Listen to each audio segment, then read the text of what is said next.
Okay, let me do my intro and then we'll go. Okay, intro. Hi, and welcome to Hypothetically Intentional, where we ask the question, what if we set intentions with everything we do? I'm your host, Michelle Alvers, and today I have Lee Smart with us. Welcome, Lee. Howdy-ho. Do you have an intention you want to set, or do you want me to set one, or should we both do it? Oh, my intention for you today is to open and surrender. Those two words come to mind right at the top. That's beautiful. My intention is to hold space and come from compassion Hmm. for a friend I care dearly about. And this is an impromptu recording because you're kind of in it, huh? Big time in it right now. For context, I just left a leadership retreat a couple of weeks ago, and it gave a very, very clear reflection of the impact I create in the world. And that reflection that I got back to me is I was typed as a danger type, which brings with it this wall of oh shit, something's about to happen, uh, which can scare a lot of people because I'm very good at pushing people outside of their comfort zone, and that scares people. And I'm starting to realize that it's born of some pretty serious wounds. It's my way of defending myself. It's a wall that I put up that people have to pay the toll to get through to get close enough to me, so that way I keep myself protected. And I'm realizing that that wall that I put up of nonchalance, a little bit of arrogance, a little bit of witty barbs. It's a wall that keeps me safe, but it also keeps me from being able to connect to people I love. It pushes people away. So dealing with that Yeah. impact and dealing with some of the stuff that's come up that I'm thinking about from my childhood, it's uh it's been a bit overwhelming for the last 2 weeks, to say the least. Yeah, when you said to defend myself, I was like, I heard like, yeah, when there's nobody's giving you any indication that you need to. Like there's actually no danger, but it's like it's the reflex to defend, to protect in advance of any further wound or further pain. The other thing I heard when you were talking was when you said safe. I was like, yeah, safe in quotes, safe and alone, safe and pained, which isn't actually safe. Do you want to dive into the wounds a bit? Yes, I'd love to because right now I'm definitely feeling raw, like really, really raw. I haven't been sleeping in nights, and um, like having some serious urges to numb with chemicals and uh specifically drinking. Like last night was a perfect example. Was I was laying in bed and I could not sleep, and I could not sleep, and it was like hours and hours go by. Finally I just got out of bed, drove to the store and grabbed some booze, and just drove around drinking for a while to calm myself. And that's just not normal behavior for me. So that's how unbelievably open and raw I am right now. So yeah, let's see what's here, because some scabs have been pulled back and I'm bleeding. Ugh. I feel that deeply. I'm in my own wounds in a different way. I'm not quite as deep into the bleeding out kind of place where you are, but that place of I love. I'll say this because I think it's important to celebrate stuff when we're in these wounds because we do feel like we're naked and raw and we don't have any protection against just elements of every day, let alone the wound itself, right? And so celebrate the fact that you observed, that you chose something that maybe wasn't serving your best and highest good, but you knew what you were doing and you knew why you were doing it. And I think pre doing any kind of work, we don't recognize that part of it. And I think that part of it is how we make a different choice and one that actually supports us versus perpetuating more pain and elongating the time that I'm going to say need to, maybe it's get to, but it feels like a need to sit in the pain because the only way out is through. You've said that before. I've heard you say it. And so, but sometimes the only way out is with, like you have to sit in it and not numb it out. You have to let it bubble up and ask it what it needs and all those things. And so when it bubbles up and you can't sleep, are there like what does that look like for you? Are there loops in your head? Is there just feelings that you want to stuff back in, or what does it look like? For me, I'm stuck in loops of I'm not going to be able to perform tomorrow. Mm. That's So you go to present day. mhm. You're not in the past of the wound. You're in the how it's affecting you today. Yeah, it's a lot of it's not even conscious for me. I'm realizing that like I don't even know what I'm thinking. I just know that I am deeply, deeply uncomfortable. I'm deeply agitated, and it's showing up in ways that aren't conscious at all.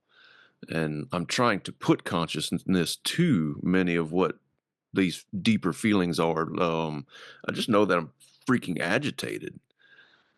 Do you know what Uh, you're agitated about? I would think that it's almost feel like I'm pitching a fit, and that things aren't going my way. Wah, wah. It's like I'm stomping my feet and flailing my hands around, and I'm working so hard, things aren't going my way. Wah, wah. That's where I'm at. Um, I've tried everything I can think of. Why isn't it working? Wah, wah.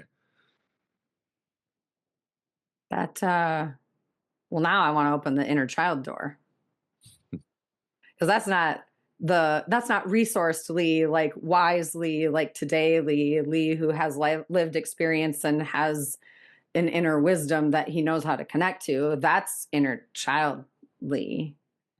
Do you know like which part? It's going to sound weird, but like which part of you, like which time period, and it might not be an age necessarily, but like, do you know? Can you think of specific where actually that comes from? Hmm. You know, I never connected these pieces before. Just now, it's trying to get my needs met for as a young person and then not getting them met. Talk about some of those wounds. My mom, non-functional alcoholic, and in fact, I have an article in the works right now of me. I describe a picture of me. I'm climbing a fence. It's a 8 foot tall wooden fence, and when I make it to the top, and I go to jump over, my toe just clips the top enough to where it flipped me over. I land flat on my back on the dirt, and I run out of. I have no control over my diaphragm. I have no air, and I panicked. So I was it's definitely elementary school, 7, 8. You know, prime fence climbing years. So I run in the house, and I've got zero air, and I'm panicking. I am flipping out because I just like I can't breathe. I thought I'm dying in the moment. Um, And I run up to my mom, and she's on the phone, and she shoves her hand in my face. I said, "Not right now." And uh, like that was the first time I ever like looking back at it now. It's I have to take care of me. Nobody else will. And that started like I've been a do it yourselfer my whole life. And I'm realizing that's where it's born of. It's I need to be self sufficient. I'm not weak. I can handle it on my own. That's And because is there, I never got my needs met as a kid. yeah. So there's part of you like that when you said that, the way you said it, it felt like a coping mechanism. It felt like a wall. I can do it. Mhm. I've always had to do it, so I'm gonna do it. And it just is. But it feels like, and I'm not claiming it to be your truth. This is a conversation, not a dictation, right? But like it feels like there's bitterness and aggravation there. It feels like it feels not much different from when you say you get agitated. So if you go back to then and Yeah, it's, I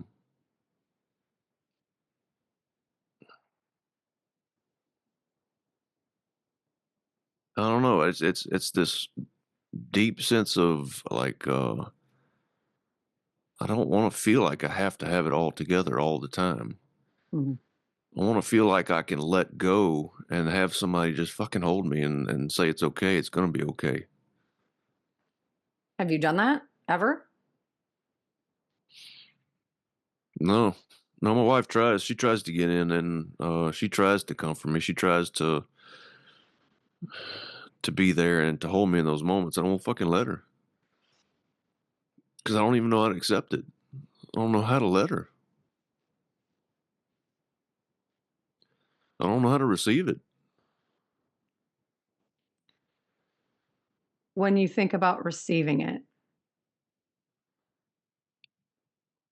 does a visceral reaction happen for you when you think about letting a wall down or even taking one brick out to receive even a hint of it?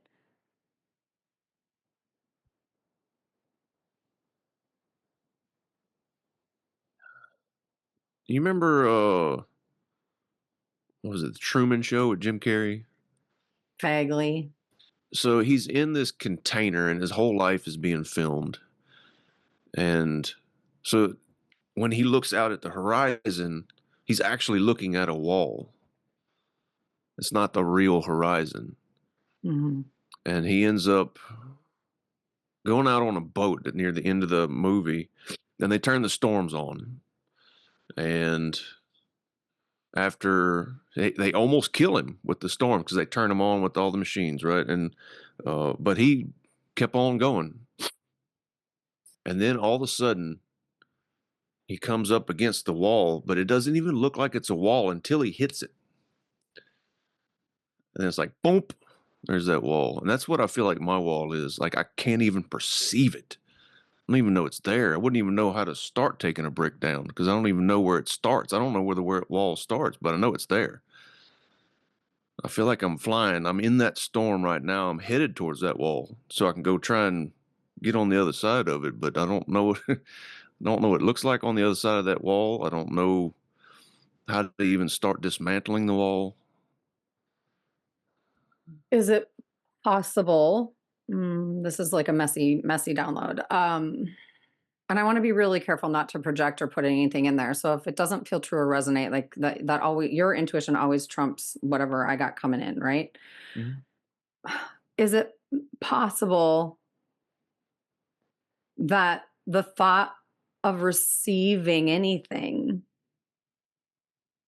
brings you to a place, and I'm going to use a word that I feel like is maybe a trigger word for you, so bear with me. Is there a place in you that is so afraid, fearful of allowing anyone to truly love and support you? And I'm not saying you and your wife don't have love and support, but I'm talking at the deep inner child level here. To allow yourself to receive love and support is so terrifying because you never had it, that you don't know what it feels like to receive it, and you're afraid if you get a taste of it you will crave it, and you don't trust that it will continue. Does that make sense? Yeah, it makes sense. I don't know. It's like for me, that love was professed. I love you. You mean the world to me. And then I was lied to so often that I don't believe it. Right, but I'm not talking about words. I'm talking No, about actually being shown. And exactly. It's yeah. like I don't know what it looks like. Hmm.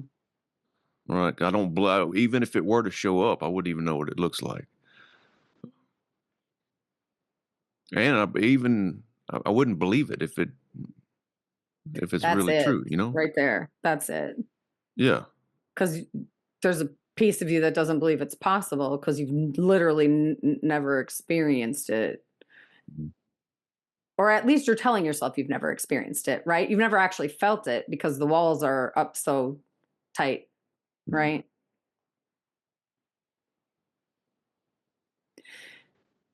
Is there a part of you that could, I don't mean revisit, like relive the memories. I mean revisit your inner, like that, the time, your inner child. I'm just going to use it as like a blanket statement that could like have a conversation. It's almost like there's two parts of you, right? Like there's the inner child, and then there's the you now who has done a lot of work and gained a lot of experience and has some pretty powerful skills around.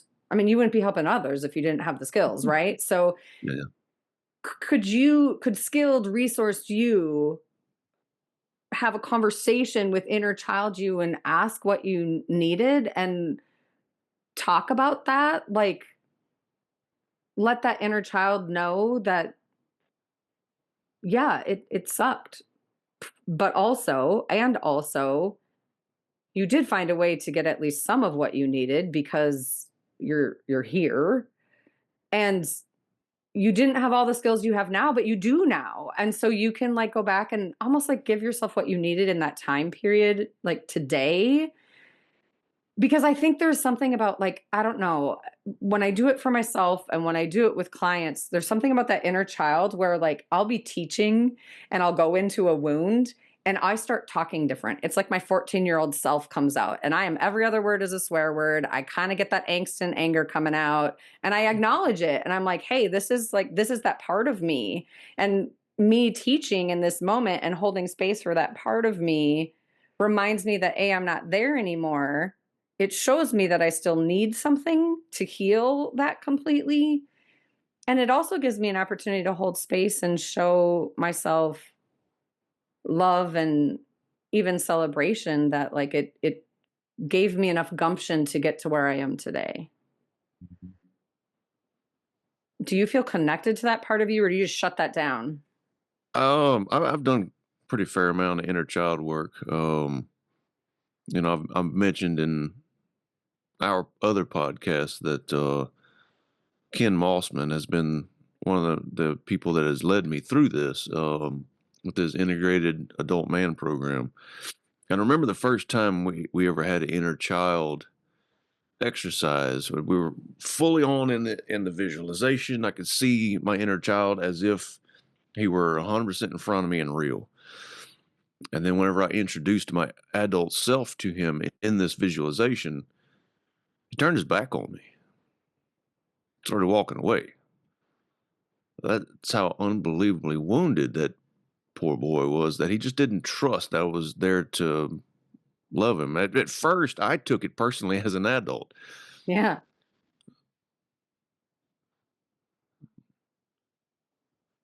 I swear that skipping in the internet is on a time schedule.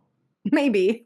It's like every 10 minutes on the dot, the internet drops out for 4 or 5 seconds. I don't know. That's driving me nuts I know. because we get into a conversation like this and it's like, oh, interruption. But anyway, yeah, at first I took that personally, as my adult self. And then I realized it wasn't about me. It was about him and his inability to trust. He just didn't trust anybody. It wasn't just me. It was Didn't trust anybody at all. Yeah. So where did you land in that meditation? Um, it actually took a few more times of going into that scenario before he finally allowed me to walk with him, my younger self. And I remember that visualization. We kind of held hands, just walked together. But um, I also knew that my inner adolescent was 100% present because he popped in and said, "This is stupid. What are you doing?" Yeah. Well, have you ever sat with him? Oh God, he's an asshole. Yeah. I But he's an asshole Yeah, because he's pained, right? mm. Yeah. It's kind of the same thing. He won't let me sit with him.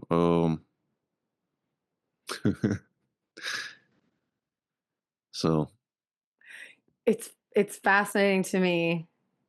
Like what I'm hearing you say is like your walls are up so tight you don't even let yourself in. yep, I'm seeing that now. I never actually thought about it that way. That's the thought that went through my head after I said it out loud. Yeah, that's why these conversations are so helpful sometimes. It's like you hear yourself say something like, "Oh, fuck, there's a dot." Do you know what I mean? Like, "Holy Yeah, shit." that's also part of the beautiful part about me doing this completely and utterly sleep deprived is my defenses that would pop up and pretend that it's not there or whatever it is, that air of nonchalance that I keep around me. Like, yeah, this ain't no big deal. That would Yeah, be fully present, right? And it's not as present. Those normal defensive walls are the yeah. their own lag. Go ahead. Huh. Well, yeah, I'm just thinking about spending time with me and loving me. It's been a few months now. I don't think we ever published the episode, but we were talking about this in a way early. That's a great point. Episode. And you asked me a question and said, because I was talking about how much I love everybody, and you asked me, "Well, do you love you?" Uh, and it really floored me, and because never even thought about it. And I know I'm supposed to think about it, and I help other people think about it, and I've never done it for me to actually truly love me. Um, I just keep pushing forward, distracting myself, and uh, it's been difficult to even think about. Like, whoa, how do I love me? Do you know how much I love that that's where you went? What I was gonna ask you is when you now goes into meditation and meets you in different time periods of your life, how do you show up? Do you show up in compassion and love? I show up in nonchalance. That inner adolescent takes over so hard whenever I do those meditations, and he starts screaming, "This is stupid. This isn't going to do anything." Um, And your first of all, self-compassion, it has to be at the tippy top when we do this work mhm, because we have to be able to hold that space for ourselves. So if there's work that needs to be done first to get you to a place of self-compassion and being able to show up to hold space in that way, then that's where like you got to start. I mean, awareness, obviously, right? But then compassion. And then the other piece of it, I think that feels really important and profound for you, maybe even, is radical acceptance that you had a childhood that you didn't want. pieces of it for sure. There were pieces of it that were great, and there was pieces of it, but some Meaning you really, didn't, really, yeah, yeah. meaning your There's relationship with your mother, not getting nurtured. I mean, when you say I didn't receive support or that's a big, and in previous episodes you've talked about how you just your childhood you didn't get what you needed mhm, and you wish you did. yeah, And that's something. yeah. Give you an idea how much anger I live with that has stayed in me. One time it was me, my mom, and my younger brother. He's 5 years younger than I am. I don't remember how old I was. Probably about 10. It might have been just like it was either fifth grade, sixth grade, something like that. We went on a bicycle ride, and we went from the south end of town to the north end of town. It was a full day ride because we stopped at a few parks. And I kept noticing she would pull this water bottle out of her backpack, take a big chug of it, put it back. I knew what was going on. And by the time we made it to the north of town, it was, I don't know, probably 4 or 5 hour trip of us stopping here and there. She was so drunk, we couldn't go back. She couldn't pedal her bicycle. She got so freaking drunk. She was completely, I mean, so inebriated that we couldn't get home. And I was so angry because now I am taking care of my little brother again, stuck in a completely unsafe situation downtown. Uh, w- um, which there's another story too of I pulled him out of the car one time. She came to pick me up. He was in the car with her. She was drunk. I pulled him out of the car and she fought me over it. And we fought in the at right on the grass. There's a park there now, but there wasn't a park whenever we were there when we rode our bicycles downtown. That I was so angry, and when I confronted her, she fought back and started saying, "I'm the idiot and I'm the stupid one, and why can't I just mind my own damn business?" Uh, and she only drank because of me, and that was the only way she could deal with me, and we got in a fist fight right there in front of God and everybody. I remember rolling around on the ground trying to beat the ever loving fuck out of her as best as I could, and she's hitting me back, and um, I was still just a freaking kid. I wasn't large like I am now, right? So so much anger, so much fucking anger. What are you mad at? Or what are you mad about? Say more about that, please. I'm mad that I had to take responsibility when I wasn't ready for it. I wasn't capable. It wasn't up to me, but I had to.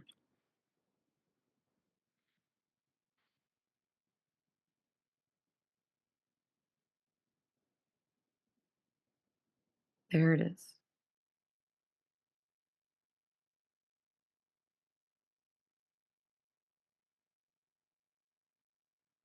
Let it go. If you want to turn your video off and let it go, let it go. You can turn your video and your mic off. Don't block this. You tell your stories without a lot of emotion. This is healing. In some ways, the stories are a form of avoidance because they're comfortable. You know them, but you don't sit with why you're pissed Mhm. about them.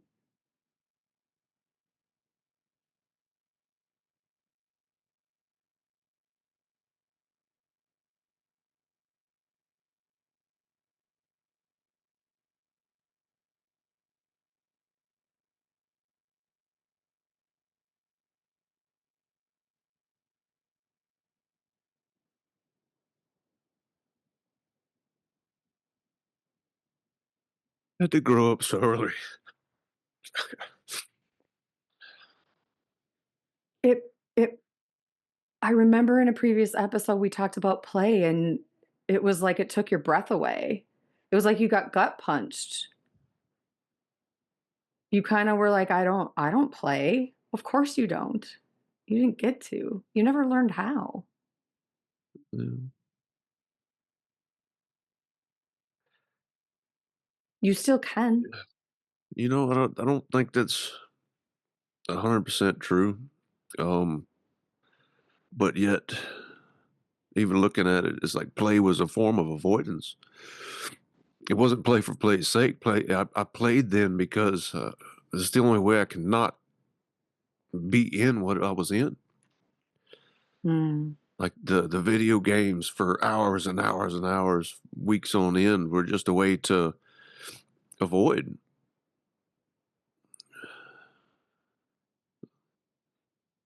to try and avoid that responsibility, that weight was so heavy. yeah.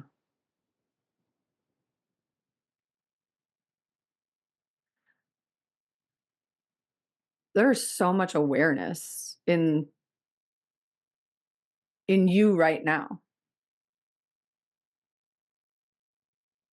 And that gives you knowledge and clues as to how you can support yourself. Compassion, which you just offered to yourself by letting yourself feel it.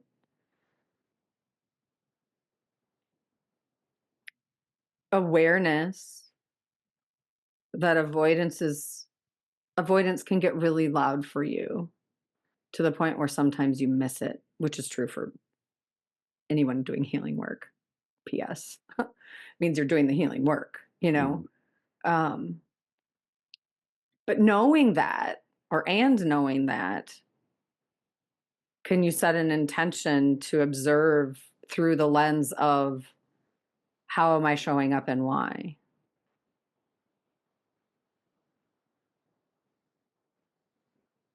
Meaning when you can't sleep and you want to run or avoid because it's frustrating and aggravating, what if the choice was something that took you somewhere into your healing over avoidance? Might be more uncomfortable, might mean less sleep, and it serves a purpose. It takes you somewhere. It might take you into your pain, but the only way out of your pain is to get into it. And I feel like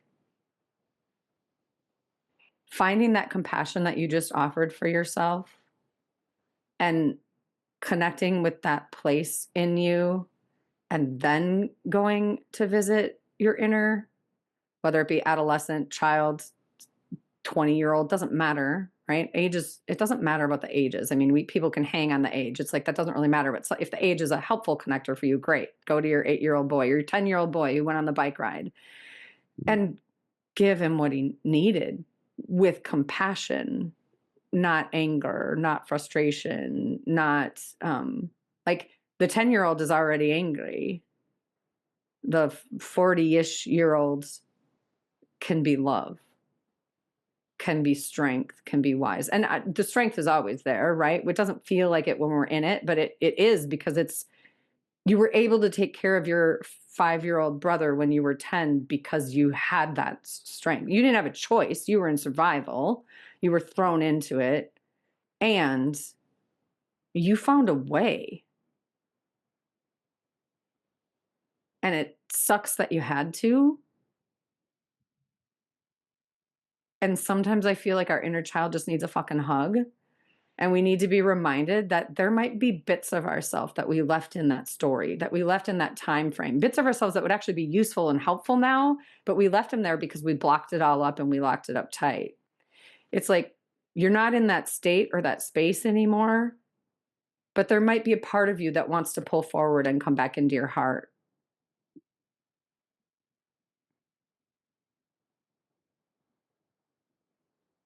I'm realizing that I need to let him know that there's a responsible adult here, and he can let go. That's it. I got the He goosebumps. does. He doesn't have to have it all together all the time. Yeah. That's like the weight of the world off your shoulders in a one sentence. Yeah, it's fucking heavy.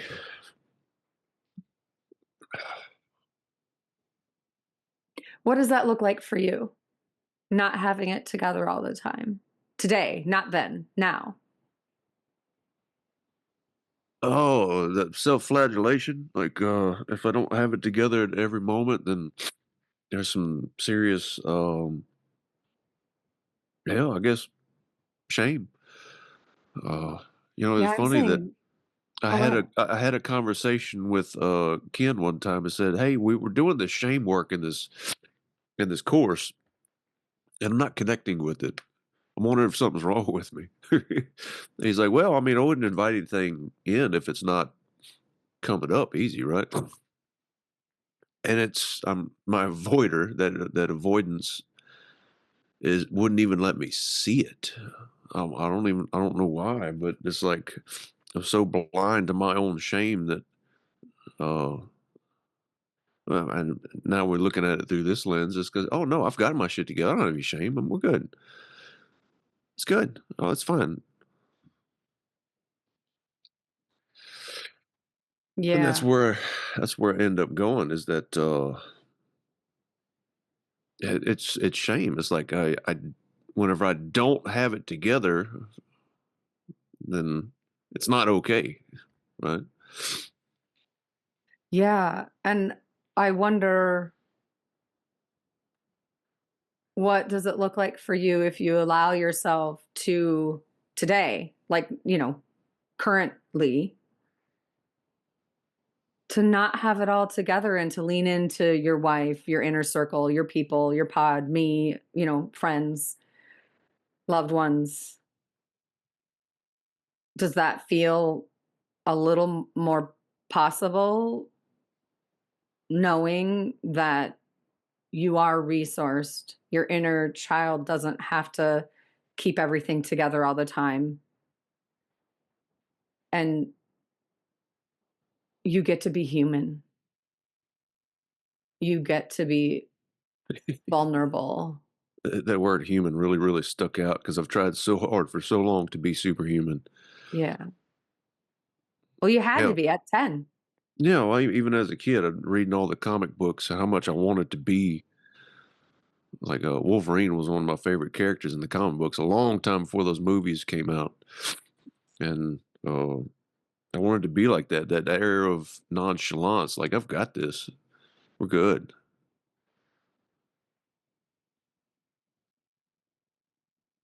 Yeah.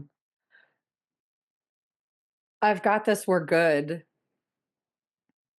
It's like, I feel like you had to tell yourself that for a long time, even though Yeah, it's like, you "You weren't can't actually hurt me." good. Yeah. Yeah, that was the whole air behind it, is that I'm unbreakable, I'm untouchable, you can't hurt me.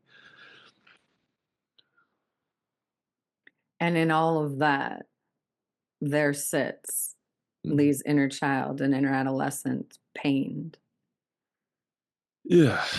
waiting for love and compassion and even just awareness. I think sometimes it's like, you know how when we talk about coaching and being in a room and how beautiful it is when you can just all be together and actually feel like you're seen? Mhm. I feel like our inner child and our adolescent and all those inner pain points that we have, they just want to be fucking seen, acknowledged, appreciated, and loved. And that's it. Thank you for doing what you did because you did that, I'm here today and I'm a fucking great person because of it. Or in spite of it, whatever your view is. Like I think sometimes when we're in it, it doesn't feel like it's happening for us. And sometimes I hate that phrase. It's like, yeah, I get it. I do get it. Like I do love me today and I'm glad for my pain points and I appreciate the what I learned from them and how it built a container that makes me able to hold space for myself and others. But sometimes it's like it didn't feel like it was for me. And I get to say that. Mhm.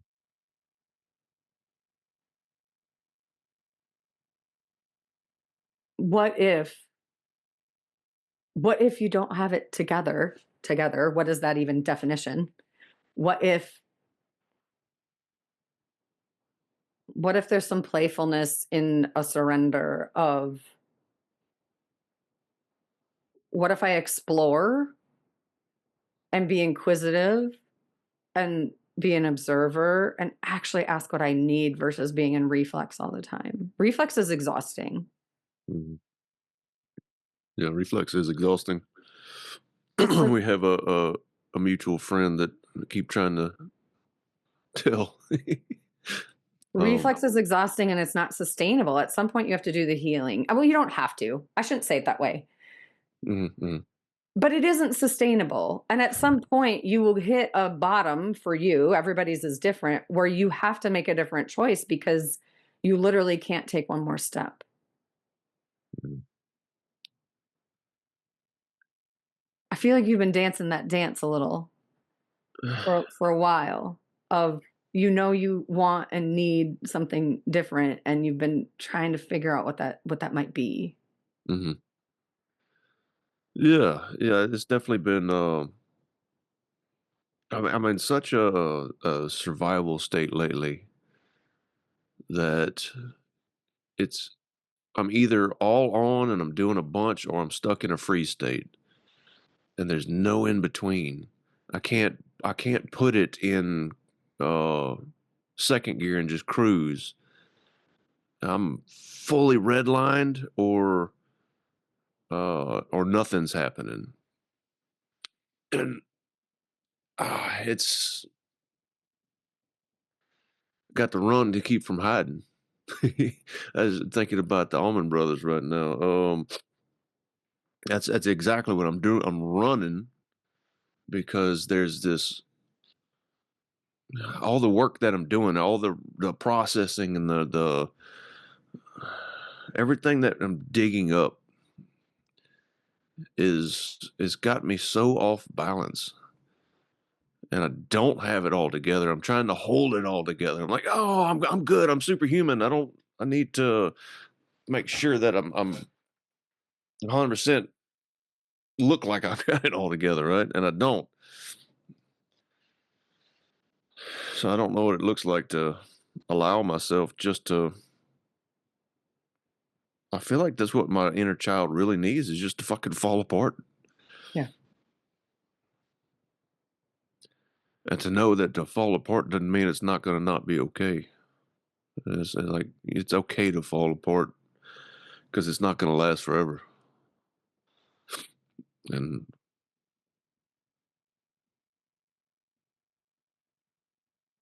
it's like a battery recharge, right? And to be crystal clear, falling apart isn't broken.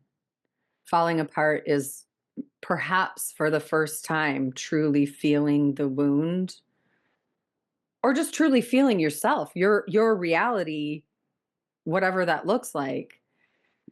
And that is healing. Mhm. That is not avoidance. That is the pause that I talk about all the time. It's like, Yeah. could you set the intention to pause and consider with compassion?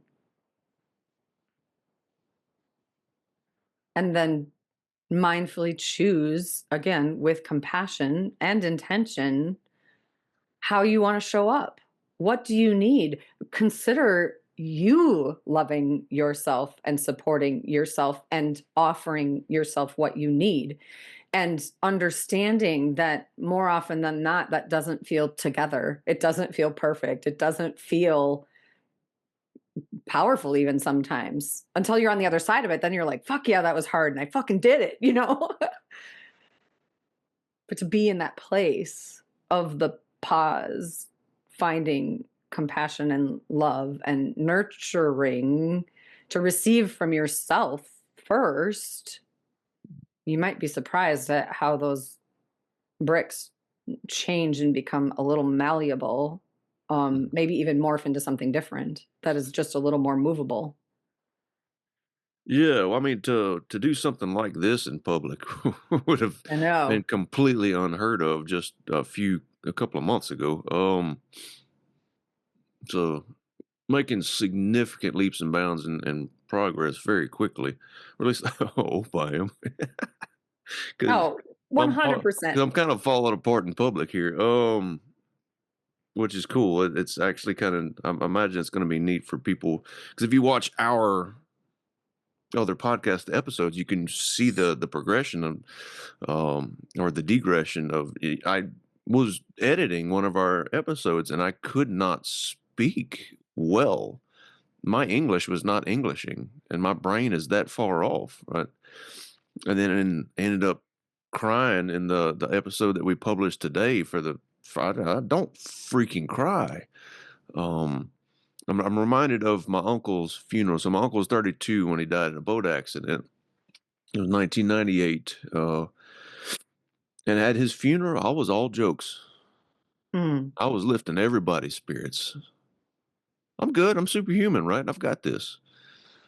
And it was, I think it was about 2 weeks later. I don't remember the exact timeline, but it was about 2 weeks later. I was listening to Pearl Jam, and the song Black came on. And for anybody that's familiar with that song, Eddie Vedder does just this phenomenal job of bringing pain, just emotional hurt, pain, sadness into this song in such a way that it is visceral.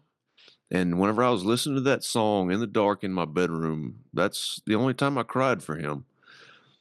And I didn't allow myself to ever feel that again for decades. I never listened to that song. I would have to turn it off because I didn't want that. It can't be here. I have to have it all together, right? That sadness can't be here. So even allowing sadness to exist has been not okay. There's been no permission for those kinds of emotions. I have to be the tough guy. I got to be the guy that's uh, strong, right? The strong guy doesn't allow those kinds of emotions. Can't be the emotional wimp.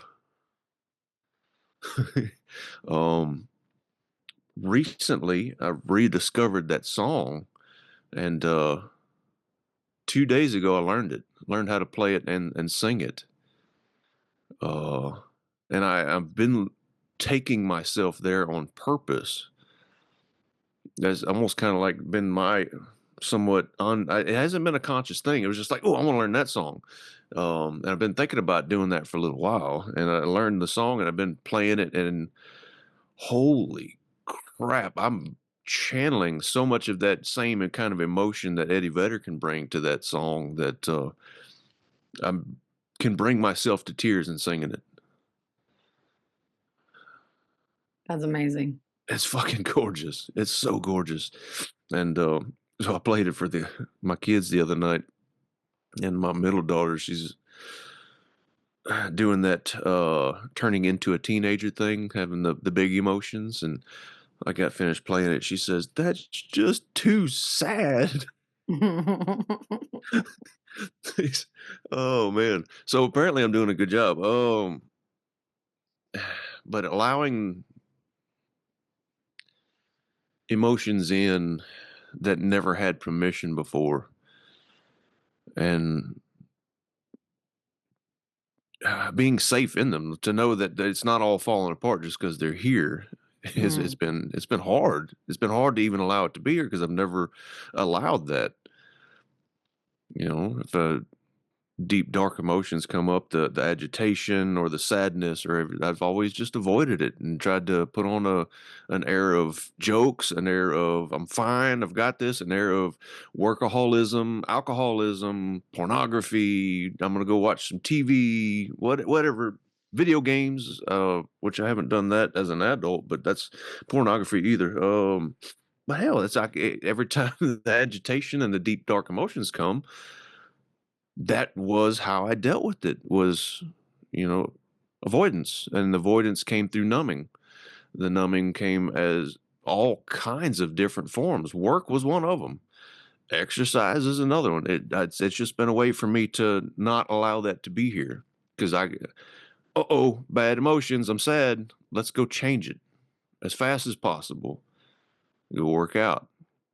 And then I run myself into the ground, significantly overtrained. I've had adrenal burnout probably 3, 4 times in my life. One time I had severe stage 3 adrenal burnout into full on like panic attacks and everything just because of how hard I can push myself. And I'm realizing that I push myself so hard just so I don't have to sit with the shit.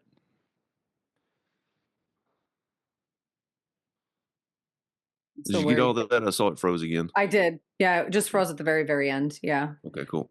So what do you do now that you see it? I love the now that I see it, I can't unsee it, and those aha moments. Like they're beautiful. They're painful, but they're beautiful. So Yeah, yeah. Yeah, that was one of my realizations at the retreat with the anger, in that there was a day where I said something and the leaders challenged me on it, and it made me freaking mad because I was blind to what they were telling me. I didn't get it. I absolutely didn't get it. And I said so. And it would pissed me off because I'm like, I'm the guy that knows. I'm the smart guy. And here it is. You're telling me something. And I don't get it. I was angry. I was so angry. Um, so I went to that night, and I had brought my guitar with me, and I played some of the songs that I wrote whenever I was in my early 20s. Oh god, they are so heavy. They are so freaking brutal heavy metal. There's so much anger built into just the music alone and the guitar, and it's gorgeous. Those songs were freaking amazing. Like, I wish I had actually made it as a musician at this point, because the anger in those songs was it was real. It was so real. And now I'm starting to move into the like I was talking about the Pearl Jam Black, to allow the emotions to pop up that way through music. yeah. like I never thought that music was going to play this big a piece of my healing, but oh God, it has been uh hard to do and gorgeous. I love that that you see that you found that you know that, right? I mean, I think music speaks to the soul, period. I Yeah. just think music is like it is so ridiculously powerful in moving us energetically, emotionally, like it moves us. And when you have that connection, and not only do you know like that connection, you freaking play it. Mm. Like, dude, you need Yeah. a soundproof room in your house so you can go play music instead of going off for a drive and drink. You know what I mean? It's like, holy shit. Make note of those things that you know work for you and Mm. pause and ask what you need and how you want to show up. Like even that Mm. simple pause as you're doing this work, because it's gonna ebb and flow. Right, right. Yeah. Because as you allow yourself to feel it more and more or deeper and deeper, or even just feel it, period. It doesn't have to go to a different place than like what we did today, even. Mm. That was powerful. But to Yeah. pause and What ask is amazing.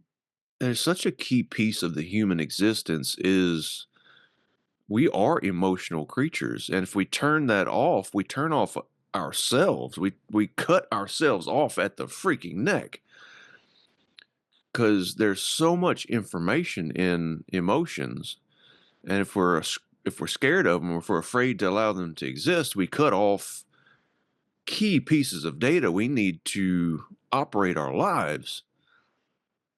Just because they're here doesn't mean that I'm gonna not perform. In fact, I'm performing worse because I'm not allowing them to exist. Hmm. I'm thinking about Well, like your uh some of your self-help gurus that they have out these days, like the David Goggins type, in that just keep pushing, just keep turn that off and just keep running, right? We're not going to allow the weakness to overcome us, and it's not weakness to be a fully functioning human and to allow ourselves to love and be loved, because at the end of the day, we're at our best whenever we love those that are people, right? yeah. That's so to allow the love also means that we have to allow all the other emotions as well. Because when we turn off one, we turn them all off. We're not allowing ourselves the full spectrum of our existence to even exist. I feel like I'm kind of rambling, but I have a point and I'm trying to make it and I'm tired. I can't English well. Um, Got me all It's hard when we're discombobulated over tired. here, but um, I'm seeing that more and more. Like the further I go into it, actually, the more I'm able to regulate, because I never had the opportunity to regulate myself as a kid, Yeah. right? Well, yeah, because you're looking at everything instead of avoiding half of it. Or I mean, I'm not just Yeah, yeah, yeah. yeah. And you're I feel like a key piece for you because I keep hearing you say, I have it all together. I always have it all together. I have it all together. I feel like you need like to formulate for yourself the opposite of that, whatever that means, whatever the healthy version of that. Healthy. I don't even love that word. The balanced, I don't know. There's no good words The here. not self-destructive version of Yes, that. the Yeah. helpful, that's the word I was looking for. The helpful version of that, because I think that to me feels like a record player in your energy where it's on loop and the record player is just stuck. I have it all together. I have it all together. I have it all together. This Huh. is my truth. This is my truth. This is my truth. And so to catch, no, not catch, notice yourself when you have that thought and then redirect it, reframe it to an actual helpful truth as opposed to this thing that helps you avoid and keeps you stuck. I feel Uh, like that would be really helpful. part of the problem is it's not actually a thought. It's something way deeper than thought. But you know your energetic, like how you show up pattern when you're in that state. I feel like Mhm. you can witness yourself in that. And so Yeah, that's yeah, the yeah. point. If I allow myself to feel it, right? Yeah. 'Cause, I haven't allowed myself to even go there, so knowing what I'm feeling, knowing what kinda data I'm messing with is so foreign to me. Yeah. Because anytime it's ever come up, that agitation, the anger, the sadness, whatever it is, it's like, okay, I have to turn this off. Uh, Yeah. and so I have all my coping mechanisms to turn it off. So instead of trying to turn it off, it's what do I need to do to self soothe? Mhm. And I don't even know what that starts to look like, but I know that part of it is allowing it to exist in the first place. Yeah, and things like you described with the music, like that is nurturing for you and it doesn't shut it down. So like Mm, figuring out more of those things, but honestly it can be that one. It can be because that you can even do on some level if you know the songs well, you can do it internally without actually going to get your guitar and playing. I mean, ideally you're doing all the layers of it to get it integrated as much as possible, but you can do that here. And allowing that for yourself. I think the other big, huge piece, to consider is it when you feel like you have the capacity to show up in self-compassion and go revisit your inner children, your inner child and your inner adolescent, and hold space for them from the state of compassion and just see what happens, if that feels right to you. hmm. They're smart little buggers. They feel our energy. They're us, you know what I mean? Right. Yeah. Yeah. So to hold space in a different way, I think you might be fascinated of how different that might happen. Hmm. Yeah. Almost kind of want to go put on some the Black Album by Metallica right now because that childhood version of me used to jam the shit out of that one. I wore it out Yeah. so much I didn't even want to play it for years. Yeah. um, yeah, that ought to bring up some connection to the inner child. Mhm. Yeah. I don't know what your phrase or energetic state is when you come into that, I'm gonna say, pattern of I have it all together. If you don't have something at top of mind, I would highly encourage you to work with that, because shifting that one piece, which is a really big piece for you, might unlock or just I don't know, I'm picturing like slate sloughing off, it might just get rid of some of that heaviness. That's a big heavy story. That's a big heavy belief. And you really like uncovered it. Feels like you uncovered it in a new and different way today. Maybe that's not true. Maybe you've been uncovering it for a long time, but your energy feels different in all of this today. And I really appreciate you having this moment in time with me, like together, and being so open and vulnerable and real. Um, this is the least reflexive I've ever seen you.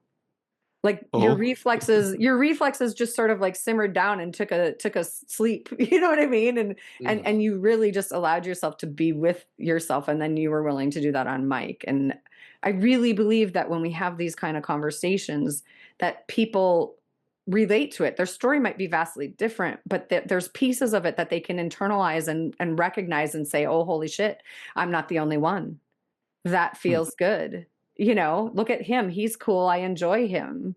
And and he has very similar struggles that I have. And something about that is comforting. And maybe that makes us all sick and twisted. I don't know. But it's truth to be It's seen. funny that so long I've been trying to pretend to be strong, and it's been a weakness.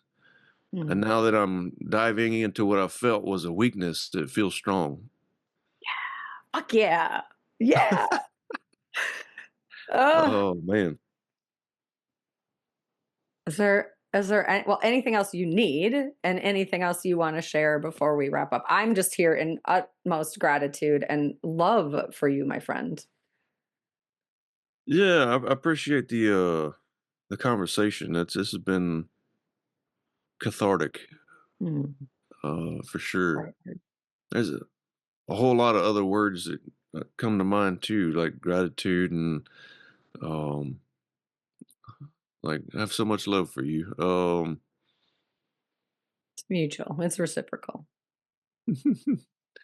So yeah, I'm looking forward to seeing where I end up, and uh, definitely accomplished a major goal of mine, and that to be 100% real as much as humanly possible, to be freaking real, to not have put on a show, because so Mm, much content out there these days is curated. It's a show, mm. and